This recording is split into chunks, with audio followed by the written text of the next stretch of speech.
சரிதம் ரகுநாதஸ்ய சதகோடி பிரவிஸ்தரம் ஏகைகமக்ஷரம் பும்சாம் மகாபாதகநாசனம் ஸ்ரீராகவம் தசரதாத்மஜம் அப்ரமேயம் சீதாபதிம் ரகுகுலான்வய ரத்னதீபம் ஆஜானுபாஹும் அரவிந்த தளாயதாட்சம் ராமம் நிஷாச்சர விநாசகரம் நமாமி.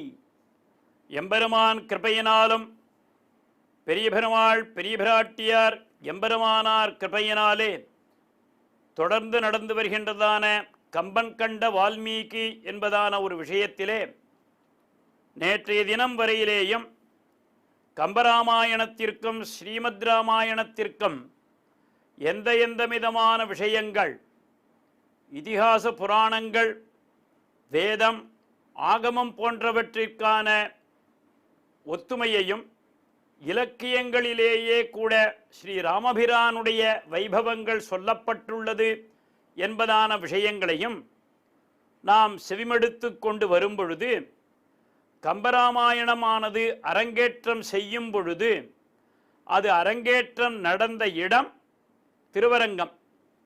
என்று கேட்டால் வால்மீகி ராமாயணத்தினுடைய பரிபூர்ணமான ஒரு பூர்த்தியான இடம் எது என்று கேட்டால் திருவரங்கம்தான். நம்முடைய பெரியோர்கள் ஏதோ ஒரு காரியம் செய்வார்களே ஆகில் அதற்கு அவர்களுடைய பெரியவர்கள் எங்கே முடித்தார்களோ அங்கிருந்து தொடங்குவார்கள் என்பதுதான் விஷயம். ஏன்னா எந்த ஒரு விஷயமும் நான் சொன்னதாக இல்லை, பெரியவா சொன்னால் அதை நான் பண்ணிட்டு இருந்தேன். முன்னோர் மொழிந்த முறை எத்யத் ஆச்சரத்தி சிரேஷ்டாக தத்ததைவ இதரோ ஜனாக என்பதாக முன்னோர் மொழிந்ததான அந்த விஷயத்தை நான் அதை இந்த மாதிரி வழியின கொண்டு வந்தேன் என்று சொல்லும் பொழுது கம்பராமாயணத்தை என்ன பண்ணினா தேரெழுந்தூரில் ஒவ்வொரு நாளும் உட்கார்ந்து கொண்டு கம்பராமாயணம் எழுதினா அது எப்படி எழுதினா என்னன்றது பின்னாடி வரப்போகிறது. அப்போது இதை எழுதி முடித்த பிற்பாடு அரங்கேற்றம் செய்வதற்கு உகந்த இடம் எது என்று கேட்டால் ஆமர்வியப்பன் தான் அதை சொல்லி அனுப்புகிறார். கம்பரே, நீர் எவ்வளவுதான் பண்ணினால் கூட அந்த அரங்கேற்றம் என்பது ஒரு மிக மகோன்னதமான ஒரு க்ஷேத்திரம், ஸ்ரீரங்க க்ஷேத்திரம். ஆழ்வார்கள் எல்லோரும் மண்டிக்கிடந்த க்ஷேத்திரம், ஆச்சாரிய புருஷால் எல்லோரும் மண்டிக்கிடந்த க்ஷேத்திரம், வேதமும் இதிகாசமும் புராணங்களும் மண்டிக்கிடப்பதான க்ஷேத்திரம் திருவரங்கம்தான்.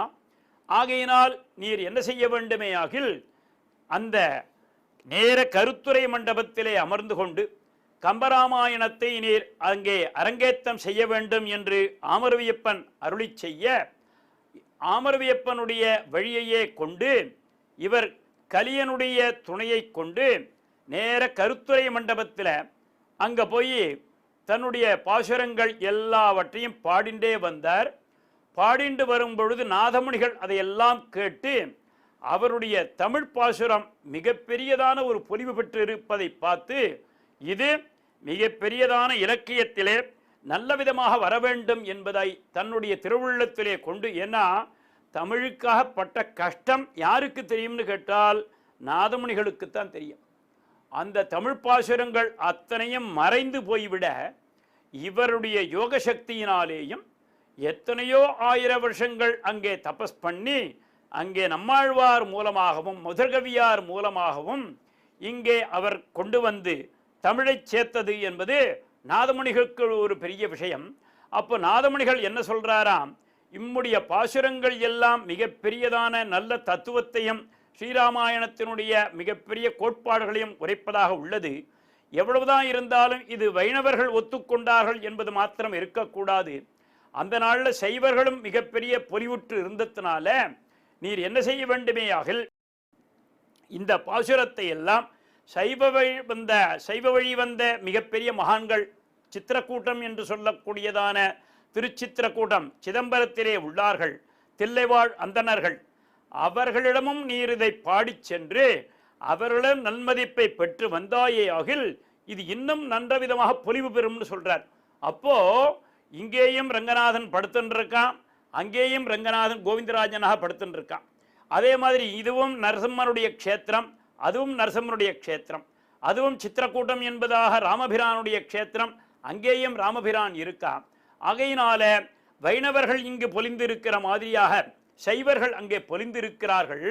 நீ என்ன செய்ய வேண்டுமேயாகில் நேராக திருச்சித்திரக்கூடம் என்று சொல்லக்கூடியதான சிதம்பரத்திற்கு சென்று அங்கேயும் உம்முடைய ராமாயணத்தை நீர் அதை கேட்ப நல்ல விதமாக பாடி வருவீர்களே ஆகில், அவர்களும் ஒத்துக்கொண்டார்களே ஆகில், அது மிகப்பெரிய ஒரு புண்ணியத்தை தரக்கூடியது, பொலிவு பெறக்கூடியது. இந்த காப்பியங்களிலேயே ஸ்ரீராமாயணம் என்பது கம்பராமாயணம் என்பது மிகப்பெரியதான பொலிவு பெறும். ஆகையினால் அங்கு சென்று வாரும் என்று நாதமுனிகள் இவருக்கு அன்பு கட்டளை இடுகிறார். அப்போ நேர இவர் என்ன பண்றார், சிதம்பரத்துக்கு போறார். சிதம்பரத்துக்கு போனாக்க அந்த தில்லைவாழ் அந்தணர்களிலேயே மிக பெரியவர் ஒருவர், அவ ஆத்துட்டு போய் அவர்கிட்ட பாடினாதான் அவ ஒத்துண்டா போறோம், அத்தனை பேர் ஒத்துண்ட மாதிரியாக. அப்போ இவர் யாரை உத்தேசித்து அங்கே சித்திரக்கூடத்திற்கு செல்கிறாரோ, சிதம்பரத்திற்கு செல்கிறாரோ, அந்த சைவ ஒரு மிகப்பெரியதான புலவர் வீட்டிலே, அந்தணர் வீட்டிலே ஒரே கூட்டம். என்ன என்று இவர் தூரக்கேந்து விசாரிக்கிறச்சே, அவருடைய இல்லத்து குழந்தையை, ஒரு 5 வயசு குழந்தை இருக்கும், திடீர்னு ஒரு பாம்பு கடிச்சுடுத்து, அந்த பாம்பு கடிச்சதோ இல்லையோ அந்த குழந்தையானது மரித்து விட்டது. ஆகையினால இந்த செய்தி கேள்விப்பட்டு எல்லோரும் துக்கத்தோடும் துயரத்தோடும் இருக்கிறோம். ஆகையினால நீர் யாரு என்ன என்று கேட்க போக இங்க கம்பநாட்டாழ்வான் என்ன பண்றாராம், சரி நாம் வந்தது என்னமோ நல்ல காரியம் நினைச்சு வந்தோம், எம்பெருமானுடைய கட்டளைப்படிதான் நினைச்சுட்டு வந்தோம், ஆனால் இங்கே என்னமோ ஒரு அசம்பாவிதம் நடந்திருக்கு. சரி, நம்முடைய ராமாயணத்தை நாம் ஒரு தெளிவு பெறுவதற்கு ஒரு சந்தர்ப்பத்தையே எம்பெருமான் இங்கே ஏற்படுத்தி கொடுத்திருக்கிறான் என்பதை நினைத்து கொண்டு இங்கே கம்பநாட்டாழ்வார் என்ன பண்ணார், அந்த கூட்டத்தை தாண்டி ஒரு இடத்துல உட்கார்ந்துண்டு இந்த ராமாயணத்தில் யுத்த காண்டத்தில் இந்திரஜித் போன்றவர்கள் எல்லாம் ராமலட்சுமணாதிகள் அத்தனை சைன்யங்களையும் நாகபாசம் என்பதான ஒரு அஸ்திரத்தை கொண்டு கட்டிவிடுறான். எல்லாருமே அதுக்குள்ள கட்டுப்படுறான். ராமபிரானுக்கு லட்சுமணருக்கெல்லாம் இது கட்டுப்பட, அது லட்சுமணருக்கு இது கட்டுப்படணுமா என்று கேட்டால், பிரபஞ்சத்தில் ஒரு அஸ்திரம் என்று வரும் பொழுது அதற்கு மதிப்பு கொடுக்க வேண்டும். அப்போ இவாளெல்லாம் நினைச்சு, அதுவும் லக்ஷ்மணன் நினைச்சு, லக்ஷ்மணே அனந்தன் தான், இவனை போய் நாகபாசம் என்ன கட்டுறது, ஒன்றும் பெருசில்லை. ஆனால் இங்கே கட்டுப்பட்டு மிகப்பெரியதான் மூர்ச்சையாக எல்லா ஜனங்களும் இங்கே கிடக்கிறது, சைன்யங்கள் எல்லாம் கிடக்கிறது. அப்போ அந்த இடத்துல கருடன் வரார். தன்னுடைய மூச்சுக்காத்து பட்டவுடனேயே அந்த நாகங்கள் எல்லாம் கலைந்து ஓடி போய் மிகப்பெரியதான ஒரு அந்த பாசுரத்தினுடைய வைபவத்தை எல்லாம் இங்கே இவர் மூலமாக கேட்டுண்டு நாகபாச படலம் என்பதான ஒரு பாசுரத்தை இங்கே என்ன பண்றாராம், இவர் அந்த கோடியில உட்கார்ந்துண்டு பாட பாட பாட இந்த வைபவத்தை கேட்டுக்கொண்டே அங்கிருந்த கூடிய சர்ப்பம் என்ன பண்ணித்தான், நேர அந்த குழந்தைகிட்ட வந்தது. அந்த குழந்தையிட்ட தாம் பாம்பு விஷம் தீண்டிது இல்லையா, அந்த விஷத்தை எல்லாம் தானே வாங்கிண்டு திரும்பி போயிடுத்து. இது பிரத்யட்சமாக நடந்த இடம் அது சித்திரக்கூட்டம் என்பது. இந்த நாகபாச படலத்தை கம்பநாட்டாழ்வான் இங்கே பாட பாட பாட அந்த குழந்தையானது தூங்கி எழுந்துண்டது போல அந்த பாம்பினுடைய விஷ ஒரு சேர்க்கை என்பது, தீண்டல் என்பது விலகி அது நல்ல விதமாக விளையாட ஆரம்பிச்சுடுத்துன்னு சொன்னான். இவாளுக்கெல்லாம் அவ்வளவு சந்தோஷம். என்ன அப்படின்னு கேட்டாக்க, இவாள் துக்கித்து இருந்ததான ஒரு விஷயமானது இங்கே சுகத்தை கொடுத்ததான இருக்கக்கூடியதான வைபவம் மாறினத்தினால, அப்போ அந்த அந்தணர் கேட்கிறார், இது யாரு, என்ன நடந்தது, என்னன்னே தெரியலையே அப்படின்னு ஒருத்தரோட ஒருத்தர் பேசிண்டே வரச்சே, அந்த கோடியில் ஒருத்தர் புதுசா வந்தார். அவர் அங்கே ஏதோ பாசுரங்கள் பாடினார். அந்த பாசுரத்தினுடைய வைபவமாகத்தான் இங்கே பாம்பு தீண்டல் என்பது விலகி போக அந்த குழந்தையானது உயிர் பெற்று எழுந்தது என்று சொல்ல, அந்த அந்தணரானவர் கம்பநாட்டாழ்வாரை கிட்ட கூப்பிடுறார். நீர் எழுதினது என்ன ஏது என்று கேட்க போக, இவரும் எனக்கு நாதமுனிகள் கட்டளையிட போக, குருமுகமனதீத்ய பிராக வேதான் அசேஷான் நரபதி பரிகிளிப்தம் சுல்கமாதா துகாமஹா என்று என்னுடைய ஆச்சாரியனாக இருக்கக்கூடிய நாதமுனிகள், அவருக்கு ஆச்சாரியனாக இருக்கக்கூடிய கலியன் போன்றவர்கள் என்னுடைய கட்டளையிட்டதுனால இங்கே நான் தமிழில் எழுதிய இந்த ராமாயணமானது இங்கே அரங்கேற்றம் செய்ய வேண்டும் என்று நான் ஆசைப்பட்டேன். ஆகையினாலே இங்கே வரும்பொழுது நீங்கள்லாம் துக்கத்தில் இருந்தங்கோ, அந்த துக்கத்திற்கு மூல காரணம் சர்ப்பம் தீண்டிய விஷயம், நாகபாசம் என்பதானது நாகசர்ப்பம் தீண்டிய விஷயம்னு கேள்விப்பட்டேன். அடியேன் எழுதிய இந்த நாகபாசத்தினுடைய படலத்தை இங்கே வாசித்தேன். அது வால்மீகியினால் எழுதப்பட்ட ராமாயணத்தினுடைய தமிழ் விளக்கம். ஆகையினால இதை நான் இங்கே பாட எம்பெருமான் கிருபையினால, என கோவிந்தராஜனும் அனந்தனில் எழுந்தருள் இருக்கான், ரங்கநாதனும் அனந்தனில் எழுந்தருள் இருக்கான். ஆகையினால இந்த அனந்தனுடைய கிருபையினால உங்களுடைய குழந்தை உயிர் பெற்றது. ஆகையினால இந்த கம்பராமாயணம், அந்த ராமாயணம் என்பதை தேவரீர்கள்லாம் ஒப்புக்கொள்வீர்களா இல்லையா என்று கேட்க, அத்தனை பேர்களும் நாங்கள் ஒப்புக்கொள்கிறோம், இது பெரிய சிறந்த கவிதைதான் என்று தன்னுடைய உத்ருத்திய புஜமுச்சியத்தே என்று வேதாசாஸ்திராத் பரம் நாஸ்தி நதெய்வம் கேசவாத் பரம் என்று வியாச பகவான் சொல்லுமா போலே, இவர்களும் கம்பராமாயணம் என்பது மிக பெரியதான தமிழ்காவியம்தான். ஆகையினால இதை தமிழில் நாம் வாசிப்பதற்கோ தமிழில் நாம் அதை மொழிபெயர்க்கோ எல்லோருக்கும் சம்மதம் என்று அந்த சைவந்தனர்களும் ஒப்புக்கொள்ள, வைணவந்தர்களும் ஒப்புக்கொள்ள, இவருடைய கம்பராமாயணமானது திருவரங்கத்திலே மிகப்பெரியதான அரங்கேற்றம் நடந்ததாம். அப்போ கம்பராமாயணத்தை இவன் எப்படி எழுதினா, அப்புறம் வால்மீகி எப்படி எழுதினார் என்பது நமக்கு தெரிந்ததுதான். அதாவது தபஸ்வாத்தியாய நிரதம் தபஸ்வி வாக்விதாம்பரம் நாரதம் பரிபப்ரச்ச வால்மீகேர் முனிபுங்கவம். தப என்று சொன்னால் நல்விதமான மங்களங்களை கொடுக்கக்கூடியது. அந்த மங்களத்தை கொடுக்கக்கூடிய நாரத முனிவரானவர் அங்கு எழுந்தருட, இவருக்கும் அந்த ராம மந்திரத்தை உபதேசம் செய்ய, இவரும் ராம ராம ராமா என்று சொல்ல போக அந்த ராமநாமமே ராமாயணமாக ஆயிற்று என்று சொல்லுகிறார். அதை போலவே கம்பநாட்டாழ்வானும் என்ன பண்ணுவானா, அனுதினமும் தேரெழுந்தூர்ல அவ்வளவு பெரிய வைணவர்கள் இருந்த இடம். என திருமங்கையாழ்வார் சொல்றச்சே, அந்தணர்தம் ஆகுதியின் புகையால் செல்வத்து. அவ எப்படி இருப்பாளாம், செந்தமிழும் வடகலையும் திகழ்ந்தனாவர் திசை முகனை அணையவர்கள் செம்மை மிக்க அந்தணர். அந்த மாதிரியாக பிரம்மவர்ச்சசாயா அபிஷிஞ்சாமி என்று எங்கே வேதம் சொல்லுகிறதோ, அந்த மாதிரி செந்தமிழும் வடகலையும் திகழ்ந்த நாவர் உபய வேதாந்திகள் அத்தனை பேரும் 4 வீதிகளிலேயும் எல்லாரும் இங்கே கூழ்மி இருந்து வேதத்தையும் அந்தி 3 அனலோம்பும் அணியார் வீதி அழுந்தூர் என்று சொல்வார். அந்த மாதிரி ஒவ்வொரு வேளையிலேயும் இங்கே உபாசனாதிகள் செய்து கொண்டு, அதுபோல் அங்கே இருக்கக்கூடிய செம்பனொனி மணிவழக்கம் சென்றுமா போலே அங்கே உள்ள ஸ்திரீகள் எல்லாரும் கூட அங்கே எம்பெருமானை தொழுது எல்லோரும் கூட நன்மங்களமாக இருப்பதனால இவர்கள் அனுதினமும் இங்கே ஸ்ரீராமாயணத்தையும் வாசிப்பார்கள், அதேபோல் வேதங்களை வாசிப்பார்கள், அதுபோல் ஆழ்வார் ஸ்ரீசுக்தளையும் வாசித்து கொண்டு ஸ்ரீபாஞ்சராத்திராகமத்தினுடைய சாரபூதங்களாக இருக்கக்கூடிய விஷயங்களை கிதந்தா ஸ்தோத்திரங்களை எல்லாம் கூட அனுதினமும் அனுசந்தித்து கொண்டிருக்கக்கூடிய அந்தணர்னு சொல்வாருங்க. செந்தமிழும் வடகலையும் திகழ்ந்தனாவர் திசை முகனை அணையவர்கள் செம்மை மிக்க அந்தணர்.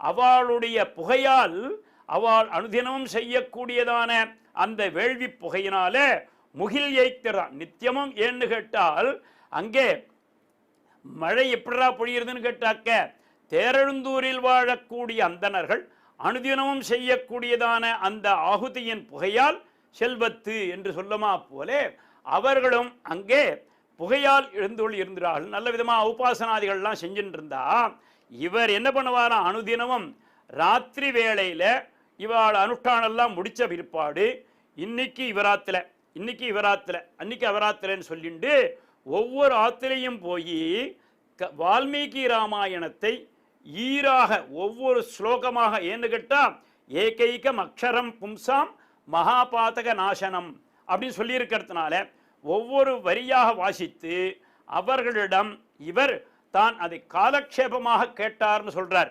அதை தன்னுடைய பாசுரத்திலேயே சொல்றார்.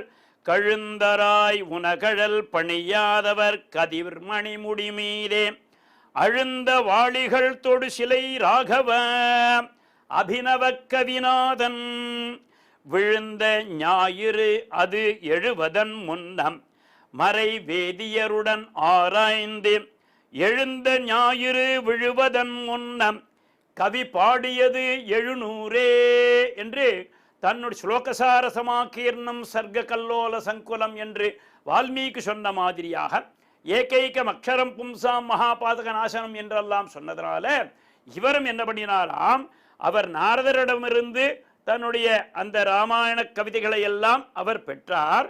இவர் இங்கே இருக்கக்கூடிய அந்தணர்களிடம் ஞாயிறு, அதாவது ஒவ்வொரு ராத்திரி வேளையிலேயும் ஸ்ரீராமாயணத்தை ஒவ்வொரு ஆத்துல உட்கார்ந்துண்டு காலக்ஷேபம் கேட்க வேண்டியது கம்பநாட்டாழ்வானுடைய வேலை. அதாவது கழுந்தராய் உழல்கள் பணியாதவர் கதிர்மணி முடிமீதே அழுந்த வாடிகள் தொடிசிலை ராகவனுடைய இந்த விஷயங்களை எல்லாம் அபினவ கவிநாதன் பேர். இவனுக்கு பேரு அபினவ கவி என்ற பெயர். இந்த பேரே பெரியவா கொடுக்கிறா அவனுக்கு. விழுந்த ஞாயிறு அது 70 முன், அதாவது சூரியோதயம் ஆவதற்கு முன்பாக. அப்போ ராத்திரி பூரா உட்கார்ந்துட்டு, எப்போ ராத்திரி இவர் ஒரு 9 மணிக்கு உட்கார்ந்துட்டாருன்னு வச்சுங்கோ, கார்த்தால 4 மணி வரையிலேயும் அந்த அந்தணர்களிடம் உட்கார்ந்துண்டு வால்மீகி ராமாயணத்தை ஈராக காலக்ஷேபம் கேட்டார். எப்போ மறை வேதியருடன் ஆராய்ந்து, சும்மா கதை கட்டுன்னு போகலையா, ஒவ்வொரு ஸ்லோகத்திற்கும் ஒவ்வொரு பதத்திற்கும் இவர் அர்த்தம் கேட்டு எழுந்த ஞாயிறு விழுவதன் முன், அதாவது சூரிய அஸ்தமனம் ஆவதற்கு முன்பாக இவர் அனுதினமும் எழுதின ஸ்லோகங்கள் எவ்வளவு? கவி பாடியது 700 பாசுரங்கள் இவர் அனுதினமும் எழுதினாராம். இது எப்படி இவர் சாப்பிட்டாரா தூங்கினாரா? ஆனால் இன்னைக்கும் வெண்ணைவன் சடையன் வன்மைன்னு சொல்லுவான். திருவண்ணைநல்லூர் என்பதான க்ஷேத்திரத்திலிருந்து இவருக்கு அனுதினமும் அங்கே சடையப்ப வள்ளல் என்பவர், பக்கத்தில் ஊர் இருக்கு, அந்த சடையப்ப வள்ளல் என்பவர் தான் இவருக்கு பிரசாதம் கொடுத்து விடுவார். அந்த பிரசாதத்தை சாப்பிடுவார். சாப்பிட்டுட்டு அந்த சட்டியை உடைச்சி போட்டுவார். சட்டியில் தான் ஒரு முன்னலாம். இன்னைக்கு கூட சல்லிமேட்டு தெரு என்பதான ஒரு தெரு இருக்கு, அங்கே தேரெழுந்தூரில் பார்த்தவாளுக்கு தெரியும். அந்த சல்லிமேட்டு தெருவில் இன்னமும் அவர் உடைத்து போட்ட சல்லிகள்லாம் ஒரு மலை மாதிரி குமிஞ்சிருக்கும். அப்போ நித்தியமாக அங்கேருந்து பிரசாதம் வரும். இவர் பாசுரம் எழுதுறதுக்கே எவ்வளோ நாள் யாரோ தெரியல, எப்போ சாப்பிட்டாரோ எப்போ தூங்கினாரோ தெரியாது. ஆனால் அங்கே செவிக்குணவு இல்லாத பொழுது சிறிது வயிற்றுக்கு ஈயப்படும் என்று திருவள்ளுவர் சொன்ன மாதிரியா இவர் ஏதோ பண்ணியிருக்காரு போல் இருக்கு. அந்த கதிர் கழுந்தராய் உனகழல் பாணியாதவர் கதிர்மணி முடி மீதே அழுந்த வாளிகள் தொடு சிலை ராகவன் அபினவ கவிநாதன் விழுந்த ஞாயிறு அது 70 முன்னம் மறை வேதியருடன் ஆராய்ந்து எழுந்த ஞாயிறு விழுவதன் முன் கவி பாடியது 700 என்று சூரியோதயத்திற்கு முன்னாடியாக காலக்ஷேபம் கேட்பது, சூரியோதயத்திற்கு அப்புறம் உட்கார்ந்து எழுதுவது என்பதாக ஒரு நாளைக்கு 700 பாசுரங்கள் எழுதினார். அதனால தான் இவருக்கு வால்மீகிக்கு தெய்வக்கவி என்று பெயர் வந்ததுன்னு சொன்னா, இவருக்கு தெய்வீக கவி என்பதாக அபினவ கவி என்றெல்லாம் நம்முடைய பெரியவர்கள் இதையெல்லாம் சொல்லியிருக்கா. அதனால தான் நாதமுனிகளுக்கு இவரிடமிருந்து தனி ஒரு அபிமானமாம் அவருக்கு. அப்போ ஒப்புக்கொள்ளப்பட்டதற்கான மூல காரணம் இந்த நாகபாஷ படலத்தினுடைய ஒரு விஷயத்தை தான், அதைத்தான் இங்கே சொல்ல போக இவர் இந்த நாகபாஷ படலத்தை பாடுறார். அந்த குழந்தை ஏந்துண்டது என்பதான ஒரு விஷயத்தை சொல்றார். இங்கே அடுத்ததாக ஒரு விஷயம் வரைச்சே, இங்கே வீடனன் உரைப்பதாக யுத்த காண்டத்தில் விபீஷண சரணாகதிக்கு முன்பு இவன் நிருசிம்மனுடைய அங்கே வைபவத்தை சொல்லுகிறான் ராவணனுக்கு என்று ஒரு கவிதையை கம்பநாட்டாழ்வான் தான் எடுக்கிறான். வால்மீகி எடுக்கலை என்பதான ஒரு பட்சம் உண்டு. ஆனால் ஒரு சில பெரியோர்கள் தன்னுடைய வியாக்கியானத்தில் எழுதறச்சே, பெரியோர்கள் இந்த உபதேசம் செய்யும் பொழுது கூட இது வால்மீகியும் எடுத்திருக்கான், அதை குறிப்பாக காண்பித்ததைத்தான் இங்கே கம்பநாட்டாழ்வானவன் தன்னுடைய நிருசிம்மனுடைய அவதார கட்டமாகவும் அங்கே ஹிரண்யவதை படலம் என்பதாக எழுதினான் என்று நம்முடைய பெரியோர்கள் சொல்வார். ஆனால் அதற்கு மூல காரணம் என்ன என்று கேட்டால் தேரெழுந்தூர் அமர்வியப்பன் தான். இந்த கம்பநாட்டாழ்வானுடைய சன்னதி இன்னமும் பார்த்தோம்னு சொன்னாக்க, அந்த கோபுரத்தை ஒட்டி ஆக்னேய திக்கில், அதாவது தென்கிழக்கு மடப்பள்ளிக்கு பின்னாடி இருக்கும். அங்கிருந்து பார்த்தாக்க இவர் நேர மூலவர் சேவிக்கிற மாதிரியும் இருக்கும். அவருக்கும் பக்கத்தில் நிருசிம்மன் எழுதிருப்பார். அங்கே தேரெழுந்தூரில் அந்த கம்பநாட்டாழ்வானுடைய கண்டேந்து நேர ஒரு நூல் வச்சு பார்த்தோம்னு சொன்னால் அங்கே நிருசிம்மன் எழுதிருப்பார். இந்த சிங்கமதாய் அவுணன் திரளாகம் முன் கிண்டுகந்த சங்கமிடத்தானை தடலாழி வலத்தானை என்று திருமங்கையாழ்வார் சன்னதிக்குள்ள போகும் பொழுதே அவருக்கு ஆராத்திய தெய்வமும் திருமங்கையாழ்வாருக்கு நிருசிம்மன் தான். இங்க தேரெழுந்தூர்ல முதல்ல சேவை சாதிச்சதும் இங்க நிருசிம்மன் தான். யோக நிருசிம்மனாக எழுந்தருளி இருப்பார். சங்கமிடத்தானை தடலாழி வலத்தானை அங்கே எழுந்தருளி இருப்பார். அந்த நிருசிம்மனை சேவிச்சுட்டே அப்படி திரும்பி பார்க்கறச்சே நேர ஆமரவியப்பன் எப்படி சேவை சாதிச்சாராம், நிருசிம்மனாக சேவை சாதிச்சார் என்று திருமங்கையாழ்வாருடைய பாசுரம் இருக்கிற மாதிரியாக இவரும் கலியனையே தன்னுடைய திருவுள்ளத்திலே வைத்திருக்கிறதுனால கம்பநாட்டாழ்வானுக்கு முன்னே சொன்ன மாதிரியாக கலியன் அடிப்பொடி என்று பெயர். அந்த கலியன் அடிப்பொடியாக கொண்டு இவரும் தன்னுடைய பாசுரத்திலே அதுவும் வால்மீகியினுடைய அடிப்படையாக கொண்டுதான் இங்கே கொண்டு வரார்னு சொல்றார். அப்போ இங்கே ராமபிரானானவன் அங்கே நான் நினைச்சுட்டு இருக்க விபீஷணனுடைய சரணாகதி கட்டத்தில் சொல்றார், சுக்ரீவாதிகளை எல்லாம் பார்த்து, ஏய் நீங்கள்லாம் என்னமோ அவனை பார்த்து பயப்படுறா இவனை பார்த்து பயப்படுறான்னு நினைச்சுட்டு இருக்கோங்கோ, ஆனால் அப்படியெல்லாம் கிடையாது. நான் நினைச்சேன்னு சொன்னால் பிசாச்சான் ராட்சசான் யக்ஷான் பிருத்திவ்யாம் செய்வ ராட்சசான் அங்குல்யக்ரேன தான் ஹன்யாமி இச்சன் ஹரிகணேஸ்வரா என்று ராமனே சொல்றதாக ஒரு ஸ்லோகம் இருக்கு வால்மீகியினுடைய ராமாயணத்துல. இந்த ஸ்லோகம் யுத்த காண்டத்தில் இருக்கு. அப்போ யார் யார் நான் ஒரு க்ஷணத்துல எப்படி தெரியுமா, நகத்தினாலேயே தூக்கி தள்ளிடுவேன்னு சொல்றார். அந்த நகத்தினாலேயே அங்க தூக்கி தள்ளுது என்பது பூர்வ அவதாரத்தினுடைய ஒரு குறைகடல்னு சொல்றாருங்க. பிசாச்சான் ராட்சசான் யக்ஷான் பிருத்திவ்யாம் செய்வ யக்ஷகானே அங்குல்யக்ரேன தன்னுடைய விரல் நுனியினாலே, அதுதான் அங்குல்யக்ரேன தான் அங்க அவன் அடிச்சது.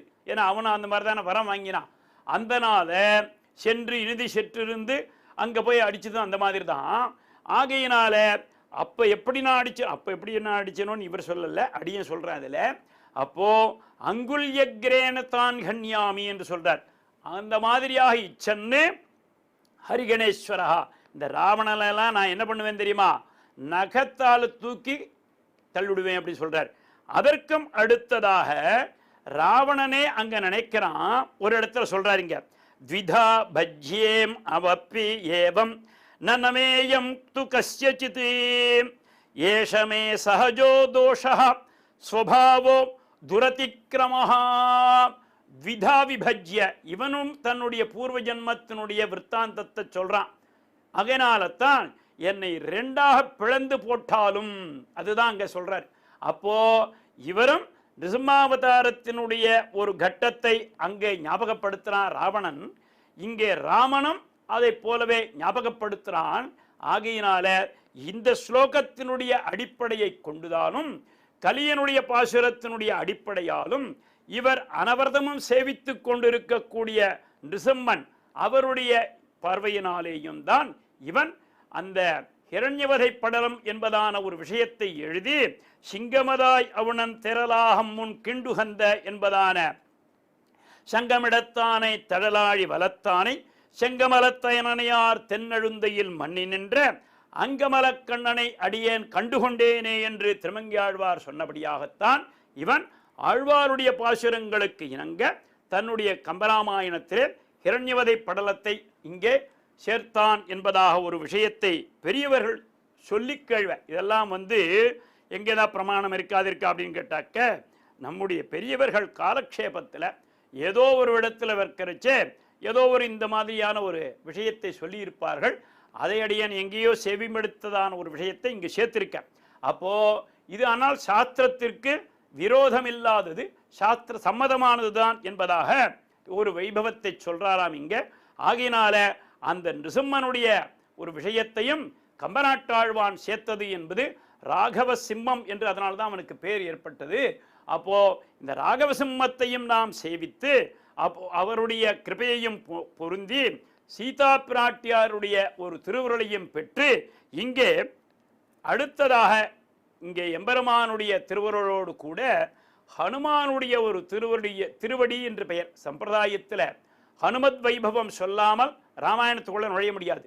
அப்போ எத்திர எத்திர ரகுநாத கீர்த்தனம் தத்ர தத்ர திருமஸ்த காஞ்சலிம் பாஷ்பவாரி பரிபூர்ணலோச்சனம் மாருதிம் நமத ராட்சசாந்தகம் என்று ராட்சசாந்தகத்திற்கு முதலாக வித்திட்டவர் யார் என்று கேட்டால் திருவடி நாயனார்னு பேர்.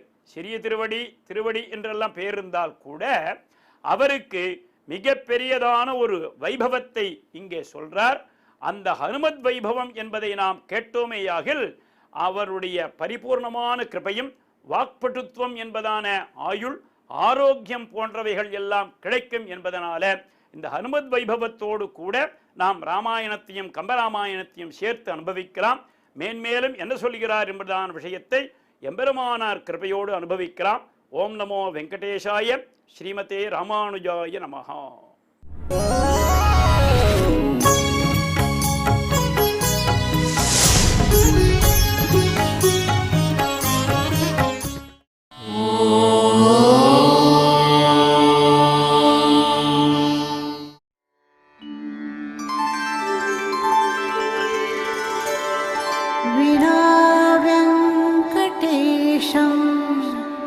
ननाथो ननाथः सदा वेङ्कटेशं स्मरामि स्मरामि हरे वेङ्कटेश प्रसीद प्रसीद प्रियं वेङ्कटेश प्रयच्छ प्रयच्छ